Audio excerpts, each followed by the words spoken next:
जैसा कि आप सबको पता है, शुरू से ही हमारी सोसाइटी मेल डोमिनेटिंग रही है। यहाँ पर फीमेल अपने मन की बात ही नहीं बोल पाती है। उन्हें कहीं ना कहीं समाज का डर लगता है कि लोग मेरे बारे में क्या कहेंगे। उसके साथ कुछ भी गलत होता है, उसके साथ घर में कोई वायलेंस हो रही है, किसी भी तरीके से कुछ भी अन्याय हो रहा है, वो उसके खिलाफ आवाज़ नहीं उठाती है।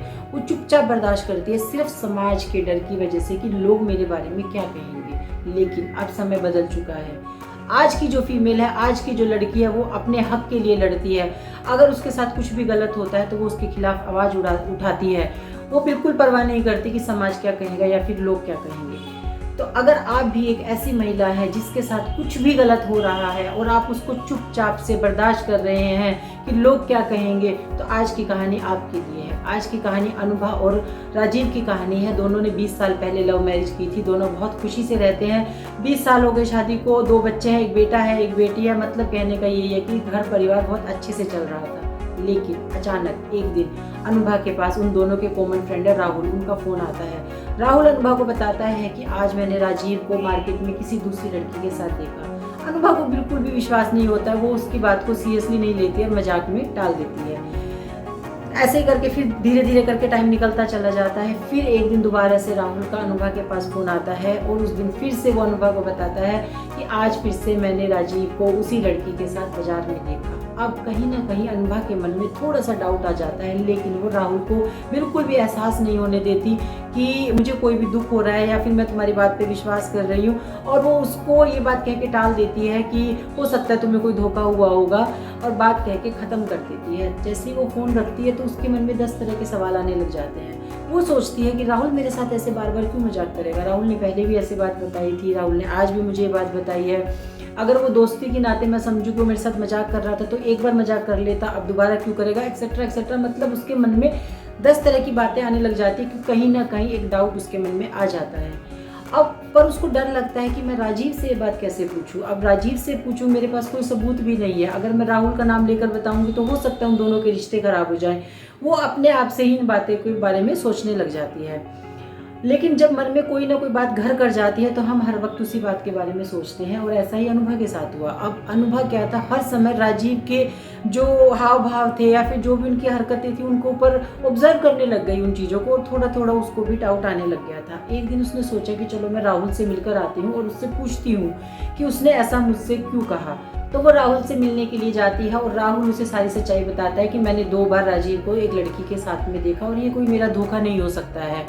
तो अनुभा बोलती है कि चलो ठीक है, मैं मान लेती हूँ कि तुम सच बोल रहे हो और राजीव ने मुझसे कुछ भी छुपाया है, लेकिन मैं कैसे विश्वास करूँ, मेरे पास तो कोई सबूत ही नहीं है, और मैं राजीव से भी कैसे पूछूँ। जब मेरे पास कोई सबूत ही नहीं है तो मैं कैसे उससे पूछ सकती हूँ।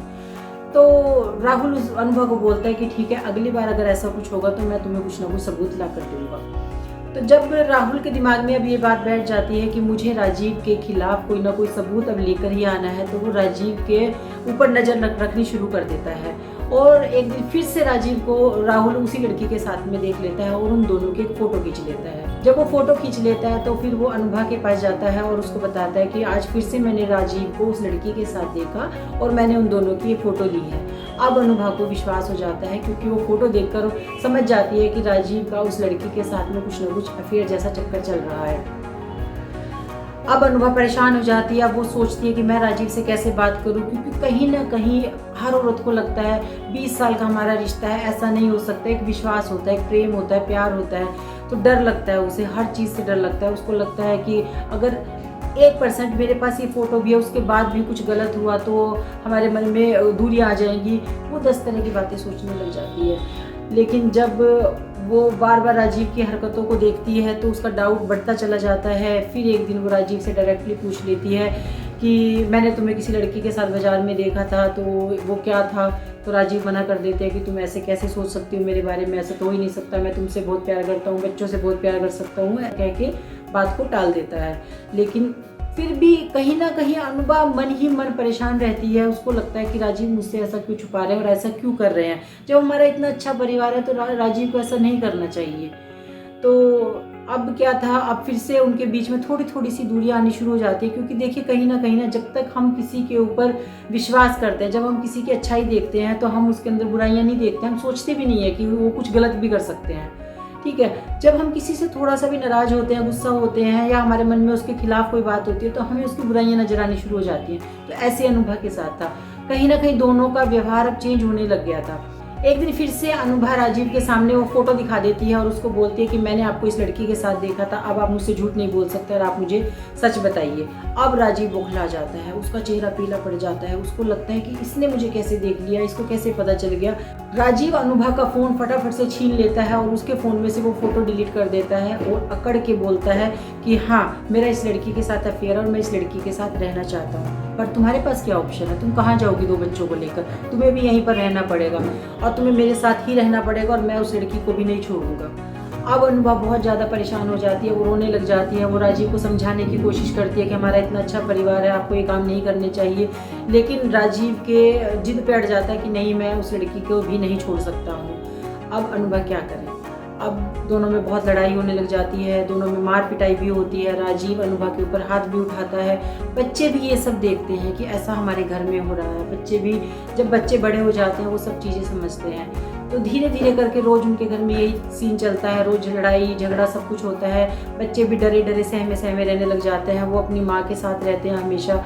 धीरे धीरे करके उन दोनों में दूरियां आने लग जाती हैं। लेकिन राजीव को यही लगता था कि अनुभा कहाँ जाएगी मुझे छोड़कर, इसके पास क्या ऑप्शन है, वो मुझे नहीं छोड़ सकती है। वो कहीं ना कहीं उसको एक सेटिस्फैक्शन था कि अनुभा भी कुछ नहीं करेगी और मेरा जो मन आएगा मैं वो भी करूँगा। लेकिन इंतहा तब हो जाती है जब रोज़ रोज़ राजीव अनुभा के ऊपर हाथ उठाने लग जाता है, रोज़ उसके साथ लड़ाई करने लग जाती है। एक दिन अनुभा एकदम सोच लेती है कि नहीं, अब मैं ये चीज़ बर्दाश्त नहीं करूँगी, बहुत हो चुका है, मुझे बेशक राजीव को छोड़ना पड़ेगा लेकिन मैं ये चीज़ बर्दाश्त बिल्कुल भी नहीं करूँगी। अब अनुभा को लगता है कि अब मुझे राजीव के फ़ोन में से ही कुछ मिल सकता है कि जो मैं राजीव के खिलाफ उसके सबूत के तौर पे उसको इस्तेमाल कर सकती हूँ। अब अनुभा ताक में लग जाती है कि मुझे कैसे भी करके राजीव का फ़ोन चाहिए ही चाहिए। और राजीव को भी कहीं ना कहीं डर तो था, वो अपने फ़ोन को हमेशा अपने सीने से ही लगा के रखता था, मतलब कि हर समय अपने पास ही रखता था। अब जब हम किसी चीज़ के बारे में लगातार सोचते रहते हैं तो हमारा ध्यान हर समय उसी पे लगा रहता है कि हम कैसे इस चीज़ को हासिल करें। ऐसे ही अनुभा के साथ हुआ। अनुभा भी हर समय यही सोचती रहती थी कैसे मुझे मौका मिले और कैसे मैं राजीव का फ़ोन हासिल करूं। और एक दिन उसे मौका मिल जाता है और वो राजीव का फ़ोन हासिल कर लेती है। और जैसे ही वो फ़ोन खोलती है वो देखती है राजीव की उस लड़की के साथ में बहुत सारी फ़ोटो होती हैं। वो बिना सोचे समझे उसी समय राजीव के फ़ोन में जितनी उस लड़की के साथ फ़ोटो थी उन सबको सेलेक्ट करती है और उसके परिवार वालों को भेज देती है। तो जब राजीव ये देखता है कि मेरे ही फ़ोन से अनुभा ने वो सारी फ़ोटो मेरे परिवार वालों को भेज देती है, वो बौखला जाता है, वो एकदम परेशान हो जाता है और वो डर भी जाता है कहीं ना कहीं, क्योंकि अब उसे लगता है कि मेरी सब समाज के आगे मेरी सच्चाई आ जाएगी। वो अनुभा के साथ बहुत मार पिटाई करता है, बहुत लड़ाई झगड़ा करता है, लेकिन अब अनुभा को कहीं ना कहीं ये तसल्ली थी कि इतने लोगों के पास ये फ़ोटो गई है, कोई ना कोई तो मेरा साथ जरूर देगा। और हाँ, अनुभा ने जितनी भी फ़ोटो भेजी थी वो सारी अपने ससुराल पक्ष की तरफ भेजी थी, मतलब कि राजीव के घर वालों की तरफ, उसी के भाई बहनों के पास, उसी के जितने भी रिश्तेदार थे उन्हीं के पास भेजी थी। अब राजीव लड़ाई झगड़ा करके मार पिटाई करके चला जाता है। अनुभा अपने दोनों बच्चों के साथ बैठी रहती है, सोचती रहती है कि अब मैं क्या करूँ। वो अपनी ननद को फ़ोन करती है, मतलब कि राजीव की बहन को फ़ोन करती है। और जैसे ही वो राजीव की बहन को फ़ोन करती है, जिसकी उसे बिल्कुल भी उम्मीद नहीं होती है, वो होता है अनुभा को लगता था कि शायद मैंने फ़ोटो भेज दी है, लेकिन हो सकता है कि राजीव की बहनें हैं तो राजीव की ही तरफदारी करेंगी और वो उसको ही सपोर्ट करेंगी, लेकिन होता बिल्कुल उल्टा है। अनुभा की जो दोनों नंदे होती हैं, राजीव की जो दोनों बहनें होती हैं, वो अनुभा का सपोर्ट करती हैं। वो अनुभा को बोलती हैं कि राजीव ने तुम्हारे साथ बहुत गलत किया है और तुम्हें राजीव को बिल्कुल छोड़ देना चाहिए, हम तुम्हारे साथ हैं।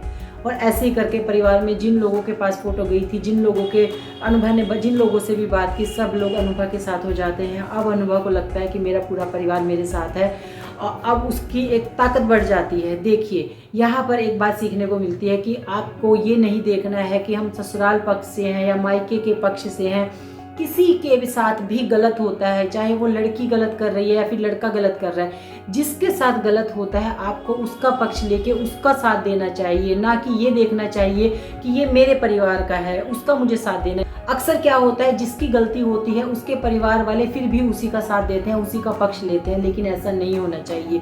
अगर हस्बैंड वाइफ में झगड़ा है, दोनों में से एक की गलती तो जरूर होगी, तो उनमें से जिसकी भी गलती है तो उसका पक्ष ना लेके आपको सच का साथ देना चाहिए, चाहे आप उसके मायके वाले हैं या फिर ससुराल वाले हैं। अनुभा के सारे ससुराल वाले आज अनुभा के साथ थे, क्योंकि गलत अनुभा के साथ हुआ था, गलत राजीव ने किया था। और ये भी अनुभा की बहुत बड़ी जीत थी, बहुत बड़ी शक्ति उसे मिल गई थी कि मेरा पूरा परिवार मेरे साथ है, उसकी हिम्मत बढ़ गई थी।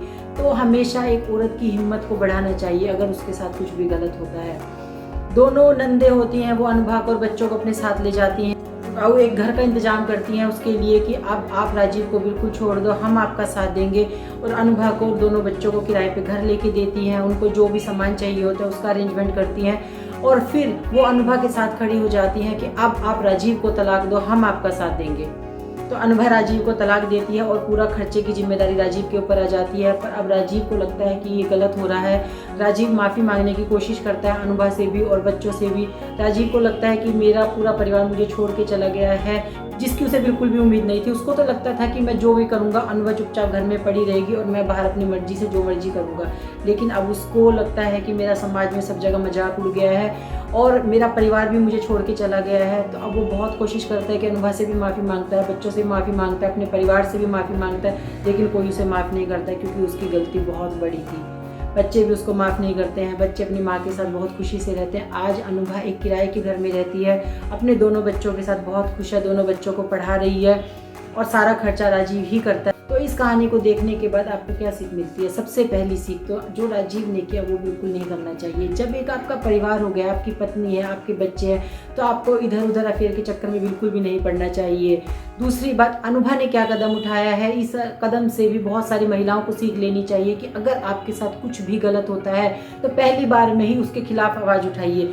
गलती गलत करने वाले की नहीं है, गलती है गलत बर्दाश्त करने वाले की। जब तक आप बर्दाश्त करेंगे तब तक आपके ऊपर गलत किया जाएगा। इसीलिए पहली बार में ही जब भी आपके साथ गलत होता है उसी वक्त आपको सामने वाले को रोक देना चाहिए, जिससे कि वो अगली बार गलती करने से पहले 10 बार सोचे। तो मुझे ऐसा लगता है कि अनुभा ने बहुत सही कदम उठाया है। आपको क्या लगता है? आपकी क्या राय है? कमेंट सेक्शन में जरूर बताइए। Thank you so much.